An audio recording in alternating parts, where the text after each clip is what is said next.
तो बच्चों नेक्स्ट हमारा टॉपिक क्या है, distance between two parallel lines. दो पैरेलल लाइंस के बीच का डिस्टेंस। इसको देखो क्या है, यहाँ पे क्या है कि हमारे पास एक लाइन ये दे रखा है, एक लाइन ये हमारे पास है, ठीक है, एक ये लाइन है और एक ये लाइन है। ये दोनों पैरेलल लाइन, एक दूसरा लाइन ये है, ये दोनों क्या हमारा पैरेलल लाइन है।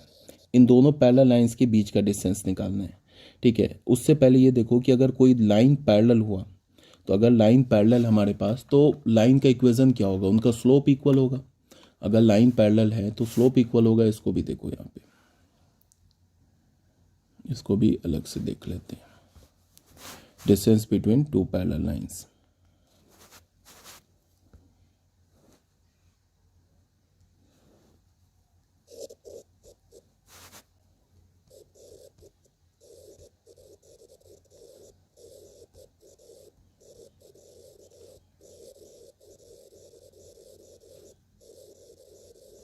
दो पैरेलल लाइंस के बीच का डिस्टेंस। सबसे पहले कि दो पैरेलल, अगर मान लो कि एक लाइन है हमारे पास, दो पैरेलल लाइंस होगा तो उसका स्लोप इक्वल होगा, ठीक है, तभी तो लाइन पैरेलल होगा। अगर मैं लाइन को स्लोप इंटरसेप्ट फॉर्म में लिखूं, एक लाइन को मैं लिख दूं ऐसे, y is equals to m x plus c one. ये क्या, लाइन का स्लोप इंटरसेप्ट फॉर्म है, slope intercept form of line, slope intercept form of line. तो जो दूसरा लाइन अगर इसके मैं पैरेलल लिखूं तो y is equals to m x तक तो सेम ही होगा। आ रही बात समझ में, क्योंकि इसका भी स्लोप m है, इसका भी स्लोप m है। अब अगर यहाँ मैंने c1 लिख दिया तो फिर गड़बड़ हो जाएगा, तब तो लाइन ही एक ही लाइन हो जाएगा, लाइन डिफरेंट होना है, तो यहाँ पे c2 डाल दिया। अब ये जो लाइन दिख रहा है, ये लाइन है हमारा क्या है, एक दूसरे के पैरेलल है। अब हमें क्या करना है, इन दो पैरेलल लाइंस के बीच का डिस्टेंस निकालना है। तो उसके लिए हमने फिर वही सिंपल सा एक y एक्सिस ड्रॉ किया, एक यहाँ पे x एक्सिस ड्रॉ किया, ठीक है। एक लाइन हमने बोल दिया ऐसे पैरेलल ड्रॉ कर लिया, एक लाइन ऐसे पैरेलल ड्रॉ कर लिया, एक लाइन ऐसे पैरेलल ड्रॉ कर लिया, ठीक है। ये हमारा x एक्सिस, ये हमारा y एक्सिस, ये हो गया हमारा ओरिजिन। अब इस लाइन का y इंटरसेप्ट क्या है, c1, तो इस पॉइंट का कोऑर्डिनेट क्या हो जाएगा, 0,c1। इस पॉइंट का y इंटरसेप्ट क्या है, c2, तो इस पॉइंट का कोऑर्डिनेट क्या हो जाएगा, 0,c2, ठीक है। इस लाइन का इक्वेशन क्या हो जाएगा, y is equals to m x plus c one. इस लाइन का इक्वेशन क्या हो जाएगा, y is equals to m x plus c two. ऐसे हो गया, ठीक है। ये बात आ गई समझ में। अब क्या है, इसको देखो ध्यान से। अब इस पॉइंट का कोऑर्डिनेट क्या होगा, इस पॉइंट का कोऑर्डिनेट के लिए क्या निकालेंगे, इस लाइन के इक्वेशन में x एक्सिस पर है ना, तो y को 0 डाल देंगे। तो यहाँ पे y को 0 करो, y is equals to m x plus c two में, y is equals to m x plus c two में अगर हमें इस पॉइंट का कोऑर्डिनेट चाहिए, इस पॉइंट को मान लो हमने a बोल दिया, तो a पॉइंट का कोऑर्डिनेट चाहिए, तो हमें करना क्या होगा, y को 0 पुट करना होगा। यहाँ पे put y is equals to 0, तो यहाँ पे अगर हमने 0 is equals to m x plus c two हो जाएगा, तो x का वैल्यू क्या होगा, minus c two upon m. तो a पॉइंट का कोऑर्डिनेट क्या हो जाएगा, minus c two upon m comma 0। तो ये इस पॉइंट का कोऑर्डिनेट आ गया, इस पॉइंट का कोऑर्डिनेट क्या हो गया, ये जो पॉइंट है इस पॉइंट का कोऑर्डिनेट हो गया minus c two upon m comma 0, ठीक है ना। यहाँ तक तो कोई प्रॉब्लम नहीं है, इस पॉइंट का कोऑर्डिनेट हमें मिल गया। अब देखो क्या है कि अगर मैं बोलूँ कि इस दो लाइन के बीच का डिस्टेंस निकालो, तो इस दो लाइन के बीच का डिस्टेंस क्या होगा, इस लाइन पर, इस लाइन पे, या तो फिर तुम एक काम करो कि इस लाइन पे कोई एक पॉइंट उठा लो और इस लाइन पे पॉइंट उठाने के बाद इस लाइन पे परपेंडिकुलर डिस्टेंस ले लो, या फिर तुम इस लाइन पे एक पॉइंट उठा लो, इस लाइन पे एक पॉइंट उठा लो, ए हमने जैसे ले लिया और यहाँ से हमने क्या किया, परपेंडिकुलर डिस्टेंस ले लिया। ये जो परपेंडिकुलर डिस्टेंस है हमारा, ये परपेंडिकुलर डिस्टेंस ले लो, यही डिस्टेंस हो जाएगा। या फिर तुम एक काम करो, इस लाइन पे इस पॉइंट को उठा लो, यहाँ से ये परपेंडिकुलर डिस्टेंस ले लो, तो ये दोनों पैरेलल लाइन के बीच का डिस्टेंस हो जाएगा। हमने पॉइंट ए लिया, ये परपेंडिकुलर लिया, अब हमें करना क्या है, इस ए पॉइंट का तो कोऑर्डिनेट हमें पता है -c2/m, 0, और इस लाइन का इक्वेशन भी पता है। अब ये फॉर्मूला भी हमने पढ़ा है कि एक पॉइंट और एक लाइन के बीच का डिस्टेंस कैसे निकालते हैं। ए पॉइंट का हमें कोऑर्डिनेट पता है और इस लाइन का इक्वेशन पता है। तो ये मान लो कि इसको हमने बोल दिया डी, तो जो AD होगा, AD वो क्या होगा, distance between this two lines, this two parallel lines, एक ये पैरेलल लाइन इस पैरेलल लाइन के बीच का डिस्टेंस। तो AD क्या होगा, AD यहाँ देखो, AD क्या होगा, AD हमारा होगा distance between the parallel lines, between the parallel lines, इन दो पैरेलल लाइंस के बीच का डिस्टेंस।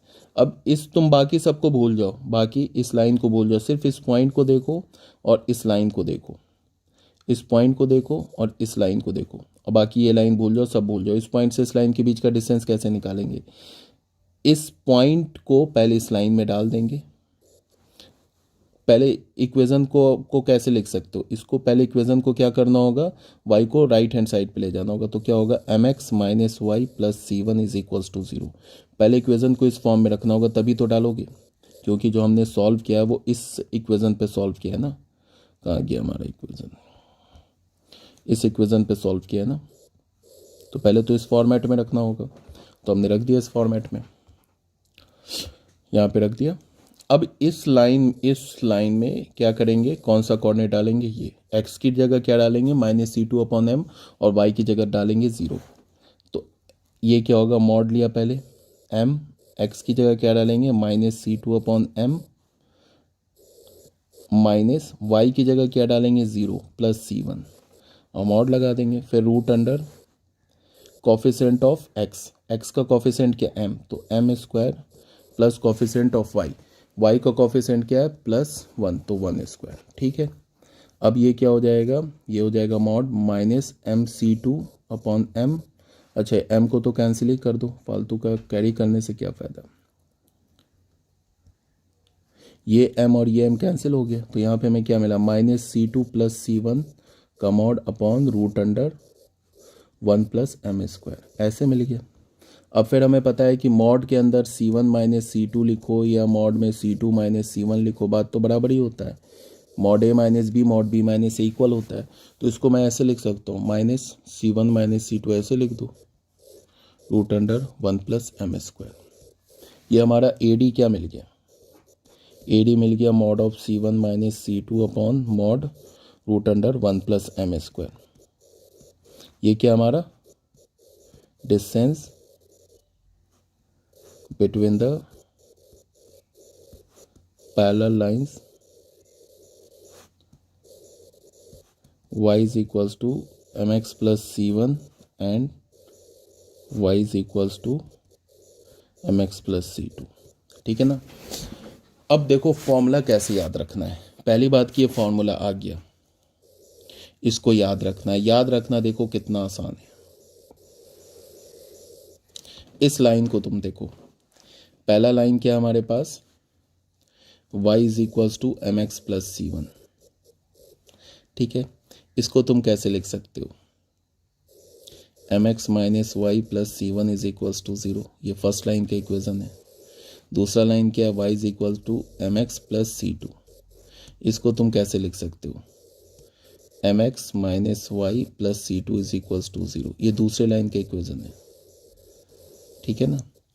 अब इसमें क्या है कि अगर इन दोनों पैरेलल लाइंस के बीच का डिस्टेंस निकालना है तो हमें करना क्या है, इस अब फॉर्मूले को देखो क्या करना है। सबसे पहले हमें करना क्या है कि पहले लाइन का जो कांस्टेंट है और दूसरे लाइन का जो कांस्टेंट है, इन दोनों को सब्ट्रैक्ट कर दो, मॉड लगा दो। फिर रूट अंडर x का कोफिशिएंट क्या m, तो उसका स्क्वायर ले लो। फिर y का कोफिशिएंट क्या -1, तो उसका स्क्वायर ले लो। तो ये हमारा आंसर आ जाएगा। आंसर का मतलब डिस्टेंस आ जाएगा। ठीक है, कोई दिक्कत नहीं है। अब यहाँ पे जो सबसे इम्पॉर्टेंट बात है उसको ध्यान में रखो। ये फॉर्मूला कब आया, ये फॉर्मूला कब आया, जब लाइन का इक्वेशन इस फॉर्म में था। अब जो बता रहा हूँ ना उसको बिल्कुल ध्यान से सुनना, यहाँ पे अक्सर बच्चे गड़बड़ करते हैं। ये फॉर्मूला कब आया, जब लाइन का इक्वेशन हमारा किस फॉर्म में था, इस फॉर्म में था। ठीक है, अब मान लो कि लाइन का इक्वेशन हमारा इस फॉर्म में है, ax1। अच्छा, उससे भी पहले ये बताओ कि अगर कोई भी लाइन का जनरल इक्वेशन है, जैसे मैं ऐसे लिखूं ax plus b y plus c is equals to 0, ठीक है, और फिर मैं लिखूं a1x plus b1y plus C2 is equals to 0। अब मैं बोलूं कि क्या ये दोनों लाइंस आपस में पैरेलल है? तुम बोलोगे कि बिल्कुल पैरेलल नहीं है। क्यों? अगर कोई भी दो लाइंस आपस में पैरेलल हुई तो उस केस में क्या होगा कि x का कॉफिशिएंट और y का कॉफिशिएंट दोनों लाइन का सेम होगा। समझ में आ रही है बात? इसमें x का कॉफिशिएंट क्या a, और यहाँ x का कॉफिशिएंट क्या a1, यहाँ एक y का कॉफिशिएंट है b, यहाँ y का कॉफिशिएंट क्या b1। तो अगर कोई भी दो लाइन पैरेलल होगा तो उसमें x का कॉफिशिएंट और y का कॉफिशिएंट इक्वल होगा। जो भी बता रहा हूँ बहुत इंपॉर्टेंट है, ध्यान से सुनो। जैसे मैंने बोला कि 2x plus 3y plus 9 is equals to 0 और 2x plus 3y plus 8 is equals to 0। क्या ये दोनों लाइन पैरेलल है? तो बिल्कुल पैरेलल है। क्यों? x का कॉफिशिएंट और y का कॉफिशिएंट इक्वल है, ठीक है। तभी देख लो ना, यहाँ से मान लो कि यहाँ से हमने इसको स्लोप इंटरसेप्ट फॉर्म में रखा, तो 3y किसके इक्वल होगा? -2x माइनस 9 के। तो y किसके इक्वल होगा? -2/3x plus -9/3। यहाँ से अगर हम निकालेंगे तो क्या होगा?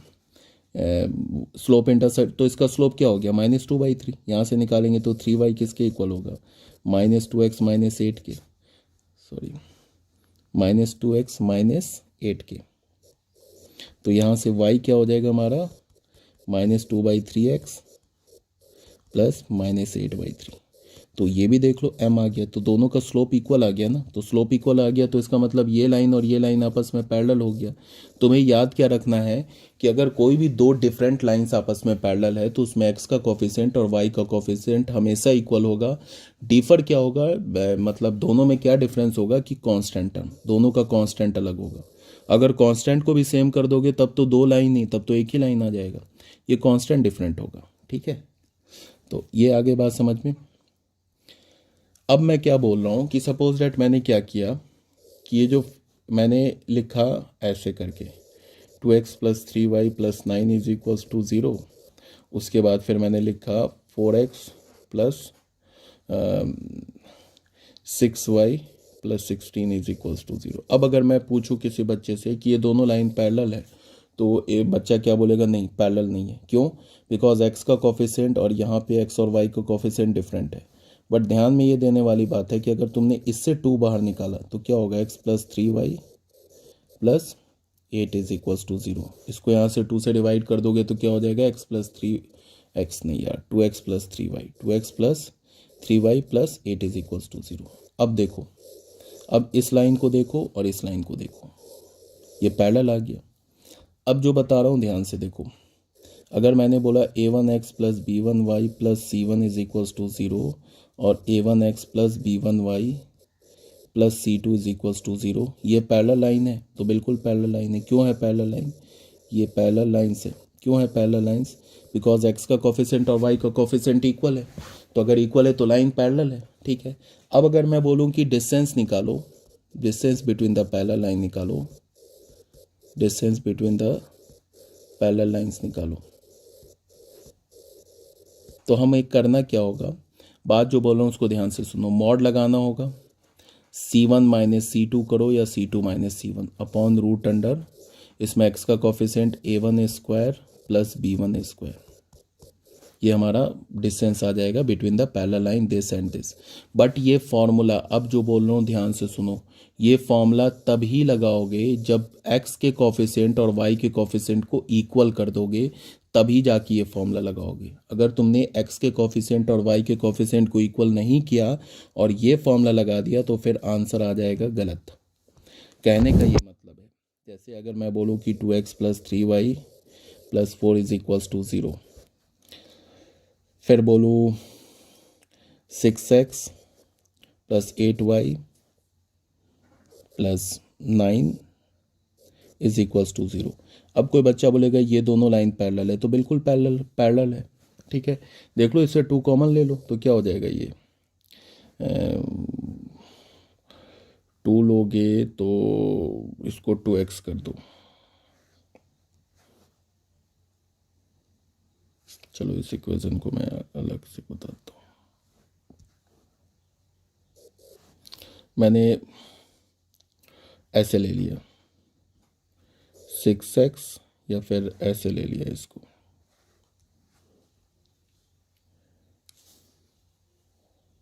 6x, चलो 6x ही लिया।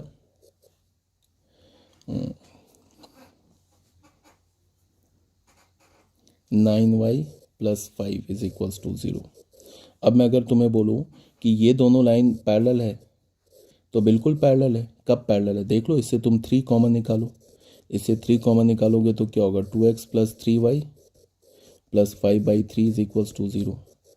यहाँ से 3 को राइट हैंड साइड में भेज दो तो क्या मिल जाएगा, मैं 2x plus 3y plus 5/3 is equals to 0।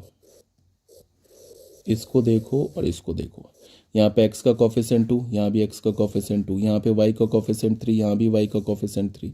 तो ये लाइन और ये लाइन आपस में पैरेलल है, इसमें कोई दिक्कत नहीं है। बट अगर तुमने, यही तो लाइन है ना, ये लाइन और ये लाइन तो सेम है, ठीक है। अगर तुमने इसमें और इसमें फॉर्मूला लगा दिया डिस्टेंस फॉर्मूला, तो गड़बड़ हो जाएगा।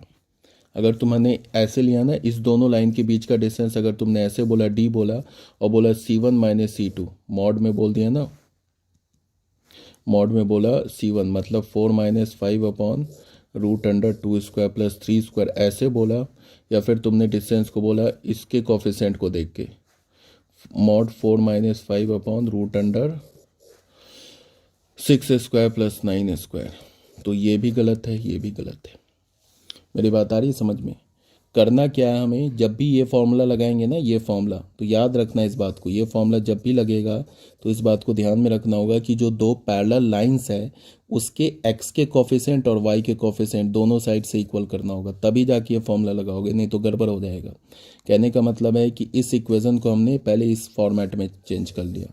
अब यहाँ पे c1 4 है और यहाँ पे c2 5/3 है, अब जाके फॉर्मूला लगेगा। अब डिस्टेंस बिटवीन द लाइन क्या हो जाएगा, मॉड 4 माइनस 5/3। अब यहाँ पे देखो हमने x और y के कोफिशिएंट को इक्वल कर दिया। अब root under 2 square plus 3 square, ये हमारा आंसर होगा। याद रखना, ये फॉर्मूला कब लगेगा, ये फॉर्मूला कब लगेगा हमारा, ये फॉर्मूला जब तुम x के कोफिशिएंट और y के कोफिशिएंट को इक्वल करोगे, पैरेलल लाइन में x के कोफिशिएंट और y के कोफिशिएंट को इक्वल करोगे, तब जाके ये फॉर्मूला लगेगा, अदरवाइज ये फॉर्मूला नहीं लगेगा। ठीक है, अब कुछ क्वेश्चन से देख लेते हैं क्या बोल रहा है।